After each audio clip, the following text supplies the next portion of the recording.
Hana Studio presents A Crash into Darkness. Mila, And Viktor. story short audiobook written by Hana, narrated by Sophia, And David. AI voiceover. The rain was relentless that night, hammering down on the cracked pavement like 1,000 tiny fists. I clutched my coat tighter around me as I hurried through the dimly lit alley, trying to avoid the worst of it. My shift at the diner had ended hours ago, but with rent due and barely enough tips to cover groceries, I'd stayed late hoping for just one more customer. No such luck. I turned the corner too fast, my worn-out sneakers skidding on the slick ground. Before I could steady myself, I collided hard with someone tall, solid, and radiating an energy that made my stomach drop.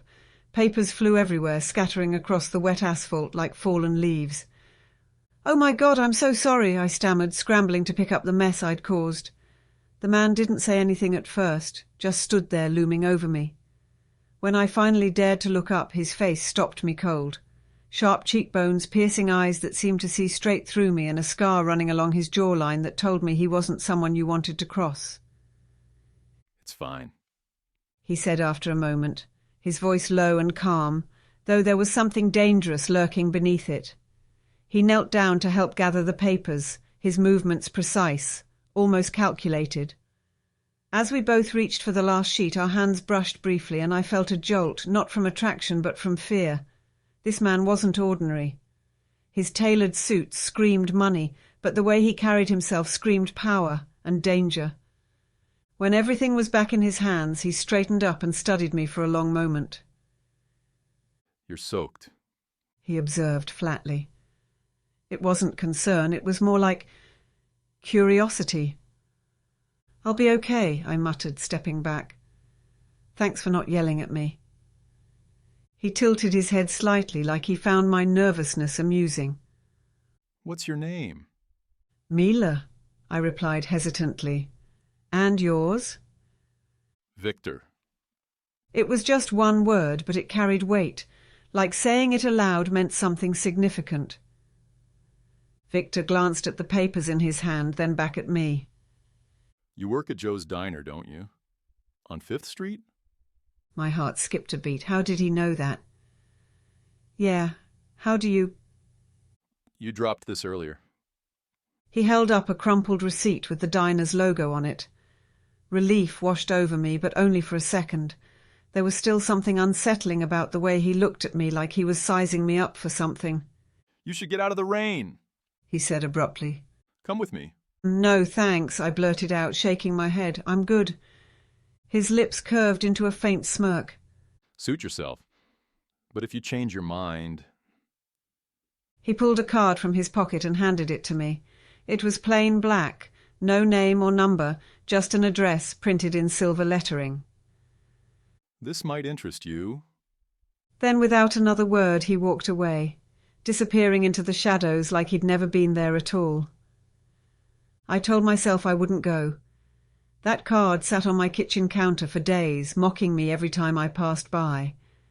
But desperation has a way of twisting logic. By the end of the week I was standing outside the address on the card, a sleek, unassuming building tucked away in the nicer part of town. My palms were sweaty and my legs felt like jelly, but I pushed open the door anyway. Inside it was quiet, almost eerily so. A receptionist greeted me with a polite smile and asked who I was here to see. When I said Viktor's name, her expression didn't change, but she nodded knowingly and led me upstairs. Viktor was waiting in an office that looked more like a library, shelves lined with books and artifacts I couldn't begin to identify. He didn't seem surprised to see me. You came. He said simply, gesturing for me to sit. Why? "I need help," I admitted, hating how small my voice sounded. "I'm drowning. Rent, bills, I can't keep up, and I figured maybe you could—" Offer you a job? He finished for me, leaning back in his chair. His gaze was sharp, probing. Do you even know what I do, Mila? I swallowed hard. "Not really, but I don't care. Whatever it is, I'll do it." For a moment he just stared at me, weighing my words, then he smiled, a real smile this time, though it sent chills down my spine. Good answer. So that's how it started. Says, at first the tasks were simple, delivering packages, answering phones and running errands. But soon I realized what I'd gotten myself into. Viktor wasn't just some rich businessman. He was the head of a powerful Mafia family. And now somehow I was part of his world. And it wasn't glamorous, it wasn't safe. But for the first time in years I wasn't hungry. I wasn't scared of eviction notices or empty cupboards.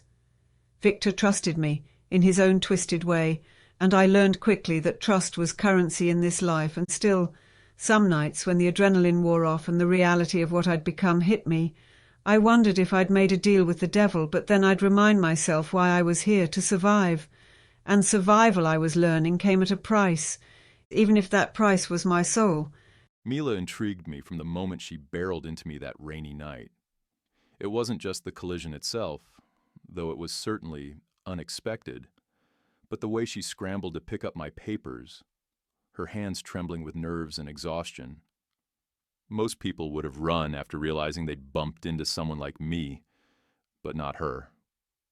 She stayed, apologized, met my gaze without flinching, well, mostly, and even had the audacity to ask for my name. I didn't give out my name lightly.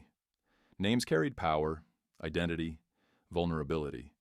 Yet there I was, handing it over to a stranger, drenched in rainwater and desperation. And when she handed me back that soggy receipt from Joe's diner, something about her stuck. Maybe it was the quiet determination in her voice, as she insisted she'd be okay. Or maybe it was the faint bruise on her wrist, half hidden beneath her sleeve, a mark that told me life hadn't been kind to her lately. Whatever it was, I couldn't shake her off my mind. When I gave her the card, I knew she'd come. People like Mila always did. Not because they were greedy or ambitious, but because they were desperate. Desperation made them predictable, malleable, useful.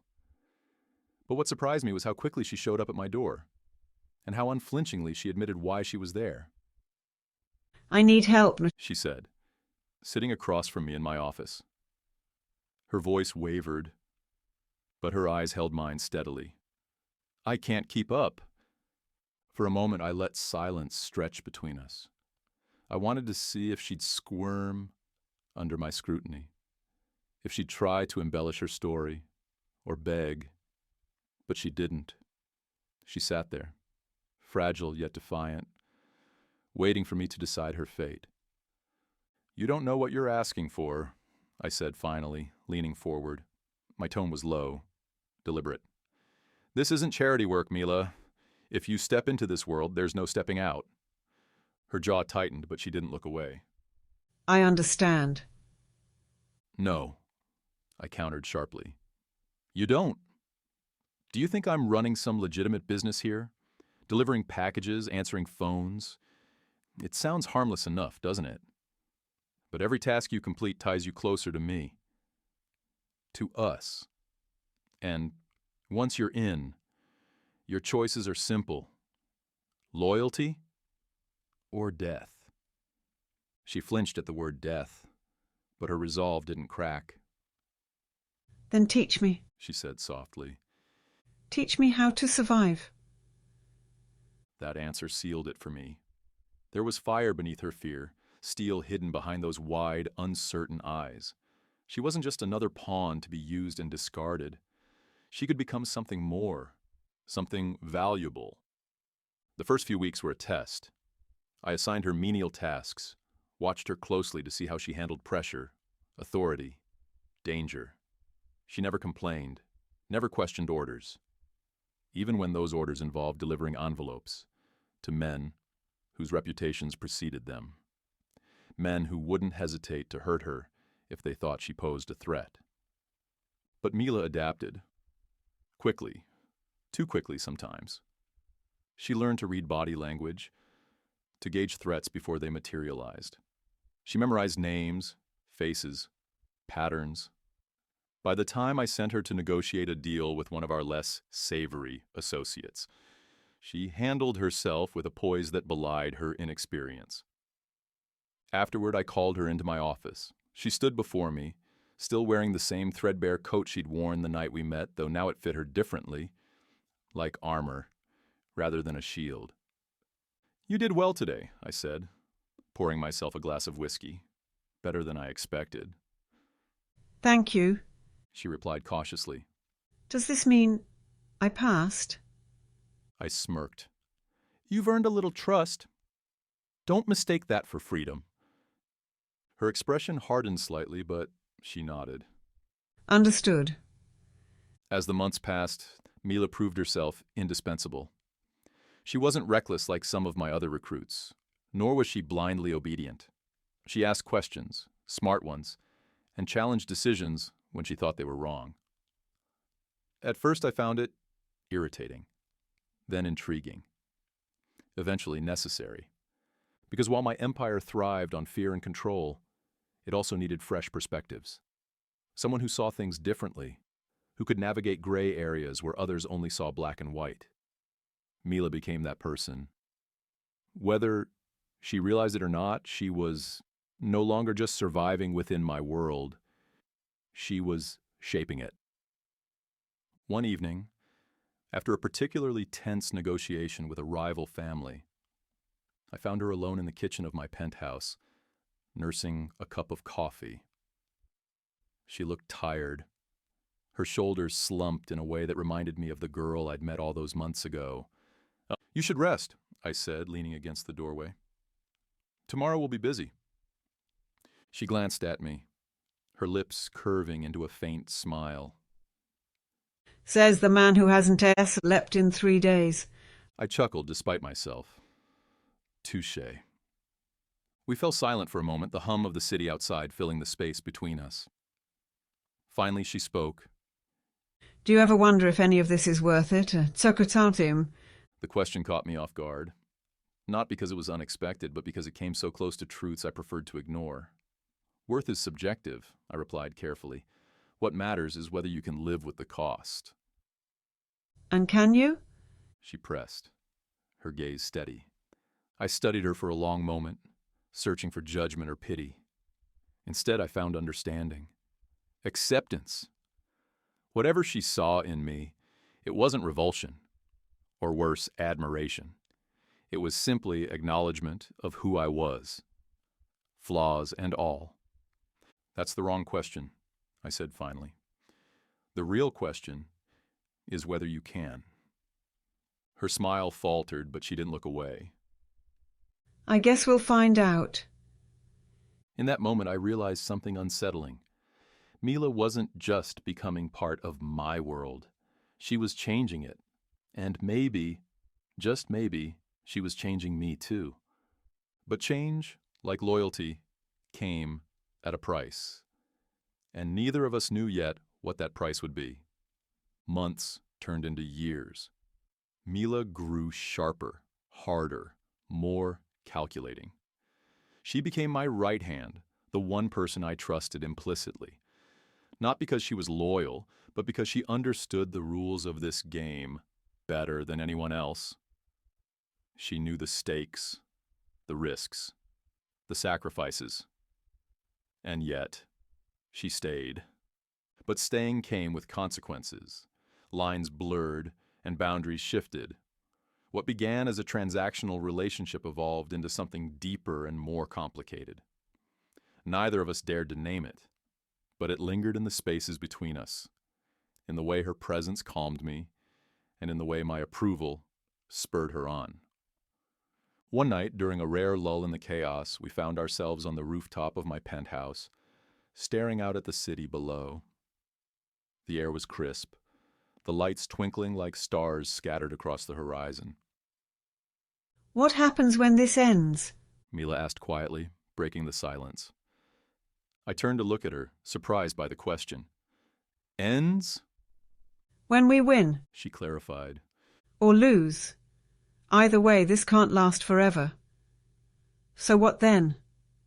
I didn't have an answer. For the first time in years, I didn't know what to say, because deep down, I feared the truth. That winning might mean losing her, that surviving might mean letting go. Instead, I reached out and took her hand, feeling the calluses on her palm, a testament to everything she'd endured. "We'll figure it out," I said finally. "Together." And for the first time in a long time, I believed it.